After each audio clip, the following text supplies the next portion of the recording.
Hi students, welcome to everybody. இன்னைக்கு நம்ம பார்க்க போறது 12th computer scienceல chapter 5 பார்த்துட்டு இருக்கோம். ஆல்ரெடி பைத்தான் இன்ட்ரோடக்ஷன்ல வேரியபிள்ஸ் ஆபரேட்டர்ஸ் பத்தி பார்த்துட்டு இருக்கோம்.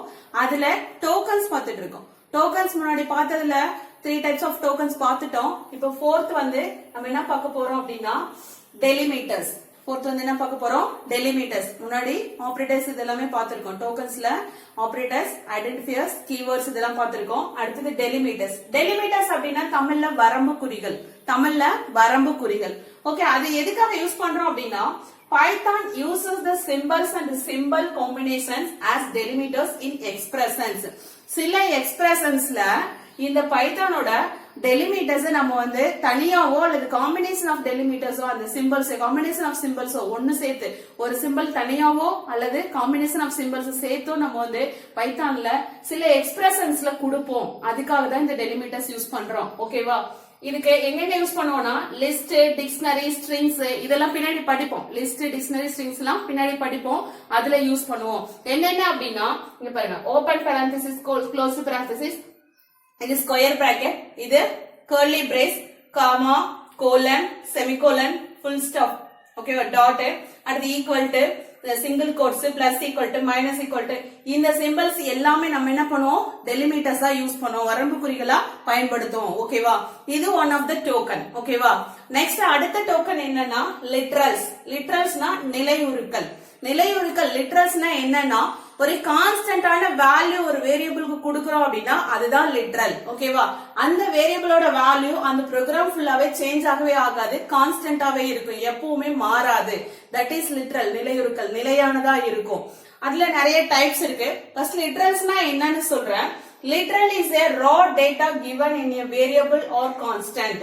ஒரு வேரியபிளுக்கு நம்ம ஒரு raw data அல்லது ஒரு கான்ஸ்டன்டான வேல்யூ கொடுக்கறோம், நிலையான வேல்யூ கொடுக்கறோம் அப்படின்னா, அது நிலையான மதிப்பு கொடுத்தோம் அப்படின்னா அதுதான் வந்து லிட்ரல். ஓகேவா? அந்த லிட்ரல்ஸ்ல என்னென்ன டைப் இருக்கு மெயினா? ஒன்னு நியூமரிக் எண்கள், அடுத்து வந்து ஸ்ட்ரிங் சரம், அடுத்து பூலியன். 3 வகையா மெயினா 3 வகையா இருக்கு. ஒன்னு numeric, next string, next Boolean. 3 types இருக்கு. அந்த நியூமரிக் டைப்ல நிறைய டைப்ஸ் இருக்கு. ஃபர்ஸ்ட் நியூமரிக் டைப்ஸ்ல எப்படி இருக்கும் அப்படின்னா it consists of digits and are immutable. டிஜிட்ஸ்னா நம்பர்ஸ் இருக்கும். ஓகேவா? எண்கள் தான் இருக்கும். அதுல நியூமரிக் லெட்டர்ல எண்கள் தான் இருக்கும். and are immutable அப்படின்னா இம்மியூட்டபிள் அப்படின்னா மீனிங் என்னன்னா மாறாதது, அது மாத்தவே முடியாது, நிலையானது. அப்படியே கொடுத்தோம்னா அந்த வேல்யூ மட்டும் தான் இருக்கும், அதை சேஞ்ச் பண்ண முடியாது. That is immutable. மியூட்டபிள்னா மாறக்கூடியது, சேஞ்ச் ஆகும். இம்மியூட்டபிள்னா அன்சேஞ்சபிள், மாறாதது. ஓகேவா? அந்த நியூமரிக் லிட்ரல்ஸ்ல என்னென்ன டைப்ஸ் இருக்கு அப்படின்னா இன்டிஜர், ஃப்ளோட், காம்ப்ளெக்ஸ். இன்டிஜர் அப்படின்னா முழு எண், ஃப்ளோட்னா மிதப்பு எண், அடுத்து காம்ப்ளெக்ஸ்னா சிக்கலான எண். காம்ப்ளெக்ஸ் படிச்சிருப்பீங்க, காம்ப்ளெக்ஸ் நம்பர்ஸ் மேக்ஸ்ல a plus ib அப்படின்னு இமேஜினரி நம்பர் படிச்சிருக்கீங்களா? a plus ib படிக்கிறீங்கல்ல, அதுதான் காம்ப்ளெக்ஸ் நம்பர். இந்த பைத்தான் ப்ரோக்ராமிங் லாங்குவேஜ்ல நம்மளால காம்ப்ளெக்ஸ் நம்பரும் யூஸ் பண்ண முடியும் அப்படிங்கிறதுக்கு தான் இங்க கொடுத்திருக்காங்க. ஓகேவா? அப்ப 3 types integer, float, complex 3 types இருக்கு இந்த நியூமரிக் லிட்ரல்ஸ்ல. இந்த நியூமரிக் லிட்ரல்ஸ்க்கு இன்டிஜர், ஃப்ளோட் இதுக்கெல்லாம் எக்ஸாம்பிள் பார்க்கலாம். நெக்ஸ்ட் நியூமரிக் லிட்ரல்ஸோட எக்ஸாம்பிள். ஃபர்ஸ்ட் பாருங்க, a equal to 0b1010 கொடுத்திருக்கோம். It is binary literal. எப்பவுமே starting with 0 and next letter b வந்துச்சு அப்படின்னா அது பைனரி லிட்ரல், பைனரி வேல்யூ. ஓகேவா? பைனரி டினோட் பண்றதுக்கு தான் இந்த 0வும் b வந்திருக்கு. 0b இருந்தா பைனரி. ஓகேவா? அதே இது பாருங்க, b equal to 100, இதுல எதுவும் கொடுக்கல அப்படின்னா தட் இஸ் டெசிமல் லிட்ரல். நார்மலா நம்ம யூஸ் பண்றது டெசிமல் லிட்ரல். நெக்ஸ்ட் பாருங்க, 0 கொடுத்து பக்கத்துல o, இது 0, இது o. ஓகேவா? 0 o இருந்துச்சுன்னா ஆக்டல் லிட்ரல். நம்ம ஏற்கனவே படிச்சிருக்கோம் 11th பைனரி, ஆக்டல், ஹெக்ஸாடெசிமல் படிச்சிருக்கோம். டெசிமல் இந்த நான் நம்பர் சிஸ்டமும் படிச்சிருக்கோம். அதனால o இருந்துச்சுன்னா octal number literals, octal literals. ஓகேவா? ஆக்டல் நம்பர்ல நமக்கு என்ன வராது? 0 to 7 வரைக்கும் தான் வரும். 8 9 வராது. 8 9 வரக்கூடாது. ஓகேவா? அடுத்தது 0க்கு பக்கத்துல x இருந்ததுன்னா தட் இஸ் ஹெக்ஸாடெசிமல் லிட்ரல். அதுல வந்து 0 to 9 இருக்கும். அதே போல லெட்டர்ஸ்ல a to f வரைக்கும் இருக்கும். 10க்கு a, 11க்கு p சொல்லிருக்கோம் இல்லையா? 15க்கு f வரைக்கும் இருக்கும். ஓகேவா? அந்த லெட்டர்ஸ் இது வந்து ஹெக்ஸாடெசிமல் லிட்ரல். இப்ப இது நாலுமே என்ன சொல்லலாம் அப்படின்னா இன்டிஜர் லிட்ரல். மூணு டைப் படிச்சோம் நியூமரிக் லெட்டர்ல. இன்டிஜர், ஃப்ளோட், காம்ப்ளெக்ஸ் மூணு டைப் படிச்சோம். அதுல இந்த இன்டிஜர்ல இந்த 4 டைப் இருக்கு. இன்டிஜர்ல என்னென்ன இருக்கு? Binary, decimal, octal, hexadecimal. இது நாலுமே இன்டிஜர். இன்டிஜர்னா என்ன? முழு எண்ணுன்னு அர்த்தம். ஓகேவா? அதுலதான் இந்த 4மே இருக்கு. இல்ல தமிழ்ல சொன்னா இருநிலை நிலையுறு, அடுத்தது பதின்ம நிலையுறு, அடுத்தது எண்ணிலை நிலையுறு, அடுத்தது 16 நிலை நிலையுறுன்னு சொல்லலாம். ஓகேவா? இது எல்லாமே என்னது? இன்டிஜர் லிட்ரல், முழு எண் நிலையுறு. ஓகேவா?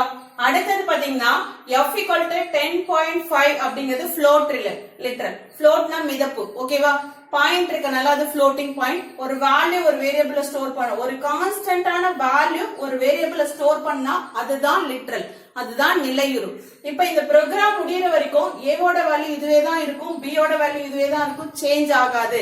That is constant, that is literal. லிட்ரல்னா அந்த வேல்யூ சேஞ்ச் ஆகாம கான்ஸ்டன்டா இருக்கும். That is literal. இப்போ x equal to 3.14j கொடுத்திருக்காங்க. That is complex literal. காம்ப்ளெக்ஸ்னா என்ன? அந்த இமேஜினரி நம்பர் வரும்ல, a plus ib சொல்லுவோம் இல்லையா, அது போல கொடுக்கிறது தான் வந்து காம்ப்ளெக்ஸ் லிட்ரல். 3.14j கொடுத்திருக்காங்க. 3ங்கிறது இன்டிஜர் பார்ட், ரியல் பார்ட்னு சொல்லுவோம். இதுல காம்ப்ளெக்ஸ் நம்பர்ல சொன்னா இது ரியல் பார்ட், இது இமேஜினரி பார்ட். அப்ப 3ங்கிறது ரியல் பார்ட், 14 அப்படிங்கிறது 0.14 அப்படிங்கிறது இமேஜினரி பார்ட். ஓகேவா? இதுதான் இந்த நியூமரிக் லிட்ரல்ஸ்ல இருக்க டைப்ஸ். நெக்ஸ்ட் வந்து ஸ்ட்ரிங் லிட்ரல். நம்ம படிச்சோம் லிட்ரல்ஸ்ல 3 டைப்ஸ் படிச்சோம். நியூமரிக், ஸ்ட்ரிங் படிச்சோம் இல்லையா? அதுல ஸ்ட்ரிங் லிட்ரல். ஸ்ட்ரிங் லிட்ரல்னா சர நிலையுறு. ஓகேவா? சர நிலையுறு. லிட்ரல்ஸ்ல next type string literal. String லிட்ரல்னா சர நிலையுறு. ஓகேவா? அதுல எப்படி இருக்கும் அப்படின்னா, a string literal is a sequence of characters surrounded by quotes. அப்ப அந்த ஸ்ட்ரிங் லிட்ரல் எப்படி இருக்கும்? சீக்வன்ஸ் ஆஃப் கேரக்டர்ஸ், ஒரு செட் ஆஃப் கேரக்டர்ஸ் வந்து கோட்ஸ்க்குள்ள கொடுத்தோம் அப்படின்னா தட் இஸ் ஸ்ட்ரிங். ஏற்கனவே 11th படிச்சிருக்கோம். C++ல கோட்ஸ்க்குள்ள டபுள் கோட்ஸ்க்குள்ள கொடுத்தா அதுதான் ஸ்ட்ரிங்னு சொல்லுவோம். ஆனா பைத்தான்ல சிங்கிள் கோட்ஸ்ல கொடுத்தாலும், டபுள் கோட்ஸ்ல கொடுத்தாலும், ட்ரிபிள் கோட்ஸ்ல கொடுத்தாலும் மூணுமே ஸ்ட்ரிங் தான். மூணுமே ஸ்ட்ரிங்கா அக்செப்ட் பண்ணிக்கும். ஆனா C++ல டபுள் கோட்ஸ் கொடுத்தா மட்டும்தான் நம்ம ஸ்ட்ரிங்னு எடுத்துக்குவோம். பைத்தான்ல சிங்கிள், டபுள், ட்ரிபிள் எந்த கோட்ஸ்ல கொடுத்தாலும் தட் இஸ் ஸ்ட்ரிங் தான், அக்செப்ட் பண்ணிக்கும். கரெக்ட் தான், இன்வாலிட் கிடையாது, வேலிட் தான். ஓகேவா? அதுல ஒரு சிங்கிள் கேரக்டரை மட்டும், இப்படி சீன்ற ஒரு கேரக்டரை மட்டும் சிங்கிள் கோட்ஸ்லயோ அல்லது டபுள் கோட்ஸ்லயோ கொடுத்தா தட் இஸ் கேரக்டர் ஸ்ட்ரிங். ஓகேவா? தட் இஸ் கேரக்டர் லிட்ரல்னு சொல்லலாம். கேரக்டர் ஒரே ஒரு எழுத்தை மட்டும் சிங்கிள் கோட்ஸ்ல அல்லது டபுள் கோட்ஸ்ல கொடுத்தா தட் இஸ் கேரக்டர் லிட்ரல். ஓகேவா? சிங்கிள் கேரக்டரை மட்டும் கொடுத்தா. ஓகே. அதுவே லிட்ரல் தமிழ் ட்ரிபிள் கோட்ஸ்ல கொடுத்தா, ட்ரிபிள் கோட்ஸ்னா 3 கொட்டேஷன் கொடுத்து செட் ஆஃப் கேரக்டர்ஸ் எழுதி ட்ரிபிள் கோட்ஸ்ல முடிச்சிருந்தா இத வந்து மல்டி லைன் ஸ்ட்ரிங்னு சொல்றோம். ட்ரிபிள் கோட்ஸ்ல இருந்துச்சுன்னா அது என்னது? Multi line string. ஒரு லைன் எழுதாம 2-3 லைன் சேர்ந்தாப்புல எழுதணும்னா ஸ்டார்டிங்ல ட்ரிபிள் கோட்ஸ் கொடுத்துட்டு 4 லைன் எழுதி முடிச்சிட்டு லாஸ்டா எண்ட் வித் ட்ரிபிள் கோட்ஸ்னா that is multi string, multi line string. That is multi line string. ஓகேவா? ஸ்ட்ரிங் லிட்ரல்ல மல்டி லைன் ஸ்ட்ரிங். ஒரே ஒரு கேரக்டர் மட்டும் சிங்கிள் ஆர் டபுள் கோட்ஸ்ல கொடுத்தா அது வந்து கேரக்டர் லிட்ரல், இது மல்டி லைன் ஸ்ட்ரிங். ஓகேவா? இப்போ இதுக்கு எக்ஸாம்பிள் பார்க்கலாம். மல்டி லைன் ஸ்ட்ரிங், ஸ்ட்ரிங்னா எப்படி இருக்கும் அப்படிங்கிறதுக்கு எக்ஸாம்பிள் பார்க்கலாம் string literal. Okay okay. Next நம்ம ஸ்ட்ரிங் லிட்ரலுக்கான எக்ஸாம்பிள். இப்ப பாருங்க, ஸ்ட்ரிங் 1 அப்படிங்கிறது ஒரு வேரியபிள் நேம். சிங்கிள் கோட்ஸ்ல கொடுத்திருக்கோம். ஏன்னா சிங்கிள் கோட்ஸ்ல கொடுத்தாலும், டபுள் கோட்ஸ்ல கொடுத்தாலும், ட்ரிபிள் கோட்ஸ்ல கொடுத்தாலும் ஸ்ட்ரிங் தான், அது வேலிட் தான் பைத்தான்ல. ஓகேவா?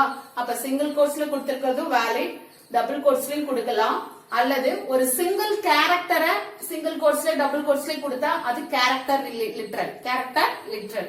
அதே மாதிரி மல்டி லைன் ஸ்ட்ரிங் அப்படின்னா செட் ஆஃப் கேரக்டர்ஸ் ட்ரிபிள் கோட்ஸ்ல கொடுக்கிறது. இப்ப ட்ரிபிள் கோட்ஸ் கொடுத்து எத்தனை லைன் வேணாலும் எழுதிக்கலாம், அதை ட்ரிபிள் கோட்ஸ் கொண்டு க்ளோஸ் பண்ணணும். ஓகேவா? அது மல்டி லைன் ஸ்ட்ரிங், அது multi line string literal, multi line string literal. Okay, இதுதான் வந்து ஸ்ட்ரிங் லிட்ரலுக்கான எக்ஸாம்பிள். நெக்ஸ்ட் வந்து பூலியன் லிட்ரல். 3 டைப்ஸ் பார்த்தோமா லிட்ரல்ஸ்ல? Numeric 1, string 1, Boolean 1. Next Boolean literals. பூலியனுக்கு என்ன வேல்யூ அப்படின்னா, பூலியன் அல்ஜிப்ரா பார்த்தோம், லாஜிக் கேட்ஸ் லாஸ்ட் இயர் பார்த்திருக்கோம் 11th. அதுல லாஜிக் கேட்ஸ்ல நமக்கு என்ன ஆன்சர் வரும்? True or false, zeros and ones மட்டும் தான் பார்த்தோம் இல்லையா? அது மாதிரி ட்ரூ அல்லது ஃபால்ஸ் இந்த வேல்யூ மட்டும் தான் பூலியன் லிட்ரல்ல இருக்கும். பூலியன் லிட்ரல்னா ட்ரூ அல்லது ஃபால்ஸ் இந்த 2 வேல்யூ மட்டும் தான் இருக்கும். எக்ஸாம்பிளுக்கு பாருங்க, boolean value 1ல true, boolean value 2ல false store பண்ணிருக்கோம். இத boolean value 1 பிரிண்ட் பண்ண சொன்னா true னு பிரிண்ட் பண்ணும், boolean value 2 பிரிண்ட் பண்ண சொன்னா false னு பிரிண்ட் பண்ணும். இந்த ரெண்டு வேல்யூ மட்டும் தான் இந்த boolean literalல இருக்கும். ஓகேவா? Next escape sequences. Escape sequences na விடுபடு தொடர்னு அர்த்தம். This is also one of the tokens. This is also one of the tokens. இதுவும் யூஸ் பண்ணுவோம் எங்க அப்படின்னா சில இடத்துல யூஸ் பண்ணுவோம் எங்கன்னு சொல்றேன். escape sequences என்ன எங்க யூஸ் பண்றோம் அப்படின்னா in Python string the backslash is a special character also called escape character. Python stringல இந்த backslash நிறைய இடத்துல யூஸ் பண்ணுவோம். backslash நிறைய இடத்துல யூஸ் பண்ணுவோம். எதுக்காக அப்படின்னா அது ஒரு எஸ்கேப் கேரக்டரா யூஸ் பண்ணுவோம். எதுக்காக எக்ஸாம்பிள் பாக்குறப்ப உங்களுக்கு புரியும். It is used to representing certain white space characters. எந்தெந்த இடத்துலலாம் சில ஒயிட் ஸ்பேஸ் நமக்கு தேவைப்படுதோ அந்த இடத்துலலாம் இந்த எஸ்கேப் சீக்வன்சஸ் யூஸ் பண்ணுவோம். பேக் ஸ்லாஷோட சேர்த்து சில கேரக்டர்ஸ் யூஸ் பண்ணா அது சில ஒர்க் அப் ஆகும். ஓகேவா? என்னென்ன அப்படின்னா ஸ்லாஷ் டி அப்படின்னா டேப்னு அர்த்தம். டேப்னா 5 ஸ்பேசஸ் கொடுக்கும். இப்போ இந்த இடத்துல கர்சர் இருக்குன்னா tab key இருக்கும் இல்லையா நம்ம சிஸ்டம் கீபோர்ட்ல, அந்த tab key பிரஸ் பண்ணா 5 கேரக்டர்ஸ் தள்ளி இந்த கர்சர் வந்து இங்க வந்து நிக்கும். That is tab. 5 கேரக்டர் தள்ளி போய் நிக்கும். That is tab. அந்த ஒர்க்க பார்க்கும். ஸ்லாஷ் டி கொடுத்தா அந்த டேபுக்கு உண்டான ஸ்பேஸ் ஒயிட் ஸ்பேஸ் நமக்கு கொடுக்கும். அதே மாதிரி ஸ்லாஷ் n கொடுத்தா நியூ லைன், இந்த லைன்ல இருந்து அடுத்த லைனுக்கு வந்துரும், நெக்ஸ்ட் லைனுக்கு வந்துரும். ஓகேவா? அதே மாதிரி ஸ்லாஷ் r னா கேரேஜ் ரிட்டர்ன். கேரேஜ் ரிட்டர்னால என்டர் பிரஸ் பண்றதுக்கு சமம் தான் ஸ்லாஷ் r. ஓகேவா? இது எல்லாமே இந்த ஸ்லாஷ் யூஸ் பண்ணி இந்த லெட்டர்ஸ் யூஸ் பண்ண நமக்கு கிடைக்கும். அது ப்ரோக்ராம்ல எப்படி யூஸ் பண்ணுவோம் அப்படின்னா டபுள் பேக் ஸ்லாஷ் கொடுத்தோம் அப்படின்னா ரெண்டு பேக் ஸ்லாஷ் கொடுத்தோம் அப்படின்னா நமக்கு ஒரு சிங்கிள் பேக் ஸ்லாஷ் வந்து பிரிண்ட் ஆகும்.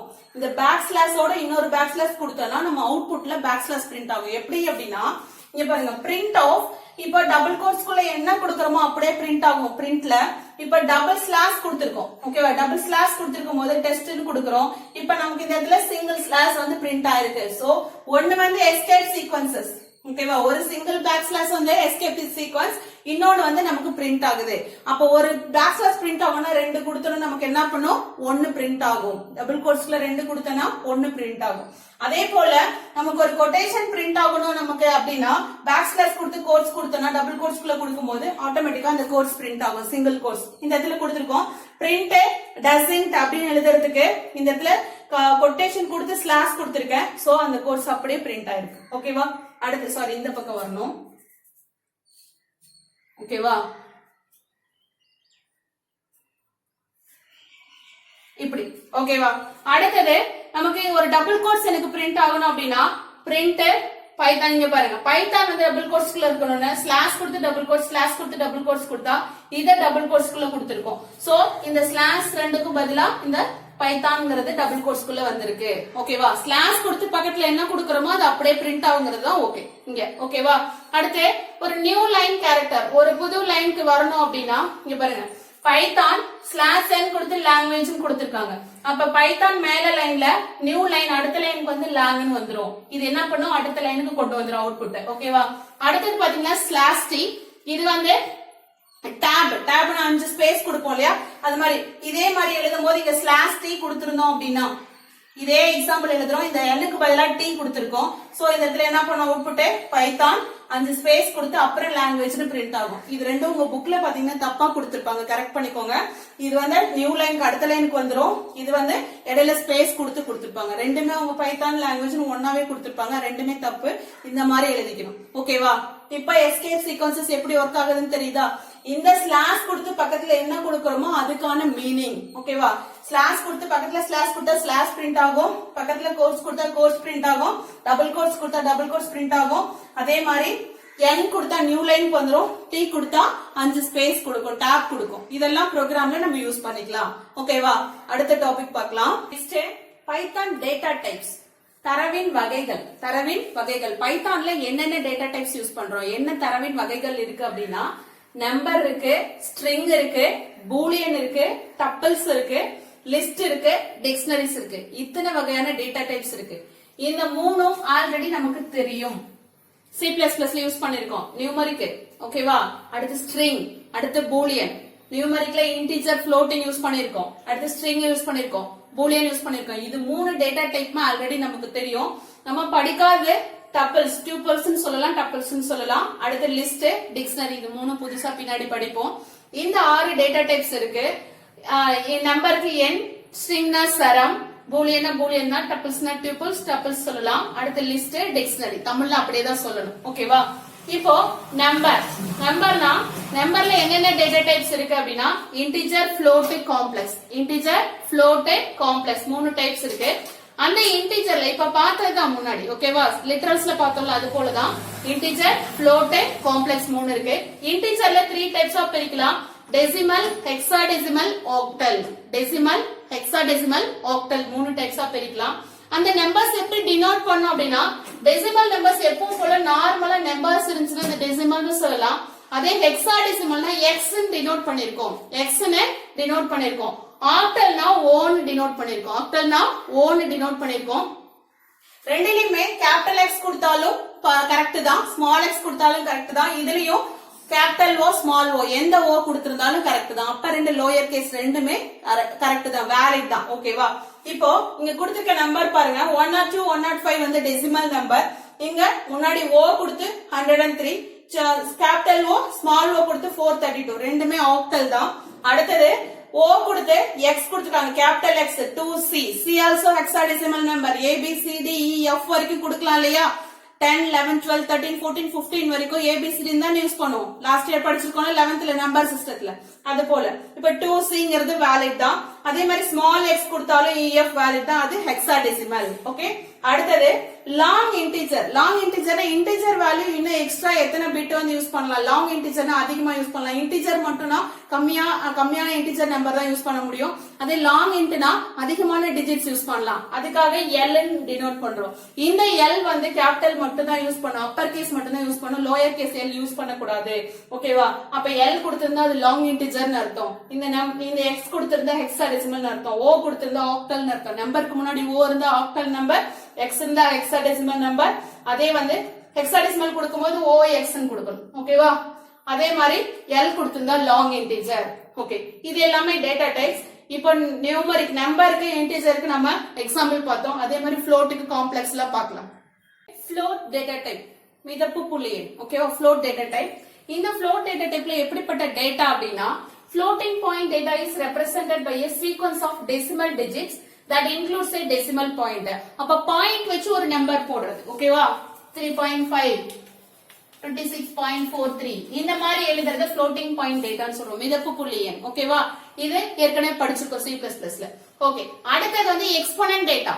இந்த floating point dataவை எப்படி வந்து எக்ஸ்போனன்ட் ஃபார்ம்ல எழுதலாம் அப்படின்னா an exponent data contains decimal digit part, decimal point and exponent part. 3 part இருக்கும். ஒன்னு வந்து டெசிமல் டிஜிட் இருக்கும், அடுத்து டெசிமல் பாயிண்ட் ஒன்னு இருக்கும், அடுத்து எக்ஸ்போனன்ட் பார்ட் ஒன்னு இருக்கும், followed by one or more digits. அதுல ஒரு டிஜிட் இருக்கலாம், இல்லது more than one digits கூட இருக்கலாம். அது எக்ஸ்போனன்ட் டேட்டா. ஓகேவா? இங்க பாருங்க, 123.34 அப்படிங்கிறது 465.24 அப்படிங்கிறது floating point data. பாயிண்ட் மட்டும் இருக்கு. ஓகேவா? Decimal digits that includes a decimal point மட்டும் இருக்கு. ஆனா எக்ஸ்போனன்ட் டேட்டானா எப்படி இருக்கும்? டெசிமல் டிஜிட் இருக்கும், decimal part, decimal digit part இருக்கும், அடுத்து டெசிமல் பாயிண்ட் இருக்கும், அடுத்து எக்ஸ்போனன்ட் பார்ட் இருக்கும். இது 3 சேர்ந்து இருந்தாதான் வந்து எக்ஸ்போனன்ட் டேட்டா. இங்க பாருங்க 12.E04. இந்த இடத்துல ஈங்கிறது தான் வந்து நம்ம எக்ஸ்போனன்ட் டேட்டா நமக்கு காமிக்குது. ஈங்கிறது என்னத்த தெரிவிக்குது? இது எக்ஸ்போனன்ட் டேட்டா. ஸ்மால் இ யூஸ் பண்ணலாம், கேபிட்டல் இ யூஸ் பண்ணலாம். ஓகேவா?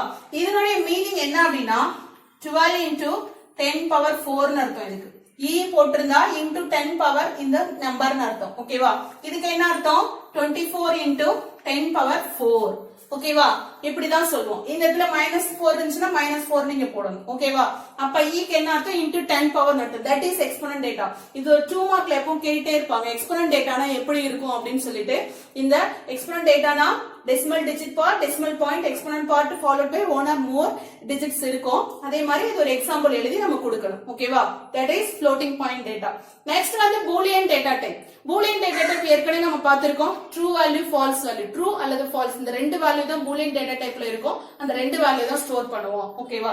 அடுத்து ஸ்ட்ரிங் டேட்டா டைப். ஸ்ட்ரிங் லிட்டரலா பார்த்திருக்கோம். எப்படி இருக்கும்? சிங்கிள் கோட்ஸ்ல இருந்தாலும், டபுள் கோட்ஸ்ல இருந்தாலும், ட்ரிபிள் கோட்ஸ்ல இருந்தாலும் ஸ்ட்ரிங் தான். ஒரு சிங்கிள் கேரக்டர் ஒரு சிங்கிள் ஆர் டபுள் கோட்ஸ்ல இருந்தா அது வந்து கேரக்டர் ஸ்ட்ரிங்னு சொல்லுவோம். கேரக்டர் ஸ்ட்ரிங்னு சொல்லுவோம். அடுத்து ஸ்ட்ரிங் 1ல சிங்கிள் கோட்ஸ்ல கொடுக்கலாம், ஸ்ட்ரிங் 2 டபுள் கோட்ஸ்ல கொடுக்கலாம், அல்லது மல்டிலைன் ஸ்ட்ரிங்கா இருந்தா ட்ரிபிள் கோட்ஸ்லயும் கொடுக்கலாம். மல்டிலைன் ஸ்ட்ரிங்கா இருந்தா ட்ரிபிள் கோட்ஸ்லயும் கொடுக்கலாம். அது ஸ்ட்ரிங் டேட்டா டைப். ஓகேவா?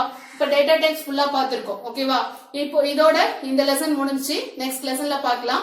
இந்த லெசனுக்கு இன்னைக்கு பார்த்த டாபிக்கான இம்பார்ட்டன்ட் கொஸ்டின்ஸ் பார்க்கலாம். இன்னைக்கு பார்த்த டாபிக்கான இம்பார்ட்டன்ட் கொஸ்டின்ஸ் 2 மார்க் பாருங்க. What is literal, what are its types? லிட்ரல்னா என்ன? அது கான்ஸ்டன்ட் வேல்யூ ஸ்டோர் பண்ணி வைக்கும். ஓகேவா? அதனுடைய டைப்ஸ் என்னென்ன லிட்ரல்ஸ் இருக்கு? String literal, numeric literal, Boolean literal எழுதணும். ஓகேவா? நிலையிருக்கல் என்றால் என்ன? அதன் வகைகள் யாவை? அடுத்தது write short note on exponent data. Exponent தரவுனா என்ன? ஓகேவா? நான் சொன்னேன் இல்லையா, இது 2 மார்க்ல கேட்பாங்க. எக்ஸ்போனன்ட் டேட்டானா ஃபர்ஸ்ட் எக்ஸ்போனன்ட் டிஜிட் பார்ட் இருக்கும், அடுத்து டெசிமல் பாயிண்ட் இருக்கும். சாரி, முதல்ல வந்து டெசிமல் டிஜிட் பார்ட் இருக்கும், அடுத்து டெசிமல் பாயிண்ட் இருக்கும், அடுத்து எக்ஸ்போனன்ட் டிஜிட் பார்ட் இருக்கும். அது வந்து எப்படி எழுதணும்? ஒரு எக்ஸாம்பிள் இ ஸ்மால் இ இல்ல கேபிட்டல் இ போட்டு எழுதலாம் அப்படின்னு சொன்னேன் இல்லையா, அதை எழுதணும். Okay. Next 3 mark write short note on escape sequences. விடுபடு தொடர் என்றால் என்ன? விடுபடு தொடர்னா என்ன? அதனுடைய எக்ஸாம்பிளோட சொன்ன எஸ்கேப்ஸ். அந்த ஸ்லாஷ் கொடுத்து சில எக்ஸாம்பிள்ஸ் எல்லாம் கொடுத்திருந்தாங்க இல்லையா, அதெல்லாம் எழுதணும். அதுக்கு என்ன மீனிங், எஸ்கேப் சீக்வன்ஸ்னா என்ன பண்ணுது அப்படின்னு எழுதி அந்த எக்ஸாம்பிள் எழுதணும். ஓகேவா? எக்ஸாம்பிள் எழுதி அந்த அவுட்புட்டோட சேர்த்து தான் எழுதணும். ஓகே. அடுத்து what are string literals explain. சரநிலையுறுனா என்ன? அதை விளக்குக. சரநிலையுறுனா என்ன? ஸ்ட்ரிங் லிட்ரல்ஸ்னா single quotes, double quotes, triple கோட்ஸ்ல இருக்கும். அதுக்கு எக்ஸாம்பிள் கொடுத்து நீங்க சொல்லணும். ஓகேவா? எக்ஸ்பிளைன் பண்ணணும். ஓகே. அடுத்தது discuss about tokens in Python. வில்லைகள் என்றால் என்ன? வில்லைகள் பற்றி விளக்குக அப்படின்னு ஒரு क्वेश्चन கேட்டுட்டா, டோக்கன்ஸ் நிறைய பார்த்திருக்கோம். என்னென்ன டோக்கன்ஸ் பார்த்திருக்கோம்? ஃபர்ஸ்ட் ஐடென்டிஃபையர்ஸ் பார்த்திருக்கோம், கீவேர்ட்ஸ் பார்த்திருக்கோம், ஆபரேட்டர்ஸ் பார்த்திருக்கோம், டெலிமிட்டர்ஸ் பார்த்திருக்கோம், லிட்ரல்ஸ் பார்த்திருக்கோம். இது எல்லாத்தையுமே சொல்லணும். ஃபர்ஸ்ட் நம்ம ஐடென்டிஃபையர்ஸ்னா நம்ம கிளாஸ்க்கு ஆப்ஜெக்ட்டுக்கு எல்லாத்துக்கும் நேம் கொடுக்கறது ஐடென்டிஃபையர்ஸ். ஐடென்டிஃபையர்ஸ்க்கு என்ன ரூல்ஸ்? A to Z தான் யூஸ் பண்ணணும். ஃபர்ஸ்ட் அண்டர்ஸ்கோர்ல தான் யூஸ் பண்ணணும். நம்பர்ஸ் நடுவுல வரக்கூடாது, ஸ்டார்டிங்ல வரக்கூடாது, நடுவுல வரலாம். அடுத்து ஸ்பெஷல் கேரக்டர்ஸ் யூஸ் பண்ணக்கூடாது. இதெல்லாம் இருக்கு இல்லையா, அது ஐடென்டிஃபையர்ஸ் எழுதிட்டு அடுத்து கீவேர்ட்ஸ்னா என்ன? எக்ஸாம்பிளுக்கு ஒரு கொஞ்சம் 2-4-5 கீவேர்ட் எழுதணும். ஓகே. அடுத்த டாபிக். அடுத்தது வந்து ஆபரேட்டர்ஸ்ல என்னென்ன டைப்ஸ் இருக்கு? Assignment operator, relational operator, comparison operator. ஓகேவா? அடுத்தது வந்து லாஜிக்கல் ஆபரேட்டர் இருக்கு, அடுத்தது வந்து கண்டிஷனல் ஆபரேட்டர் இருக்கு. இது எல்லாமே ஆபரேட்டர்ஸ்ல என்னென்ன சிம்பிள் இருக்கு அப்படின்னு சொல்லி சிம்பிளா சொன்னா போதும். ஏன்னா நிறைய டாபிக் இருக்கனால. ஓகே. அந்த ஆபரேட்டர்ஸ்ல என்னென்ன சிம்பிள் இருக்கு? அடிஷன், சப்ட்ராக்ஷன், மல்டிப்ளிகேஷன், டிவிஷன், அது அரித்மெட்டிக் ஆபரேட்டர்ல. லாஜிக்கல் ஆபரேட்டர்ல கிரேட்டர் தென், லெஸ் தென் இதெல்லாம் இருக்கு. அந்த சிம்பிள் எழுதி அதனோட நேம் எழுதினா போதும். ரொம்ப எக்ஸாம்பிள் எல்லாம் கொடுத்து எழுதினா டைம் பத்தாது. ஓகேவா? அடுத்து ஆபரேட்டர்ஸ் முடிச்சா நெக்ஸ்ட் லிட்ரல்ஸ்ல என்னென்ன டைப் இருக்கு? ஒன்னொன்னுல என்னென்ன டைப் இருக்குன்னு சொல்லுங்க. லிட்ரல்ஸ்னா என்னன்னு எழுதி டைப் எழுதுங்க. ஓகேவா? லிட்ரல்ஸ் முடிச்சிட்டு அடுத்து டெலிமிட்டர்ஸ் என்னென்ன இருக்கு? அந்த சிம்பிள்ஸ் எல்லாம் கொஞ்சம் இருக்குல்ல, டெலிமிட்டர்ஸ் எதுக்கு யூஸ் ஆகுது? அதோட சிம்பிள்ஸ் கொஞ்சம் கொடுக்கணும். ஓகேவா? இதெல்லாம் எழுதுனா ஒரு 5 மார்க். வில்லைகள் பற்றி, டோக்கன்ஸ் பத்தி. ஓகேவா? இந்த क्वेश्चंस டெஸ்ட் எழுதுங்க ஸ்டூடண்ட்ஸ். தேங்க்யூ. நெக்ஸ்ட் கிளாஸ்ல பார்க்கலாம்.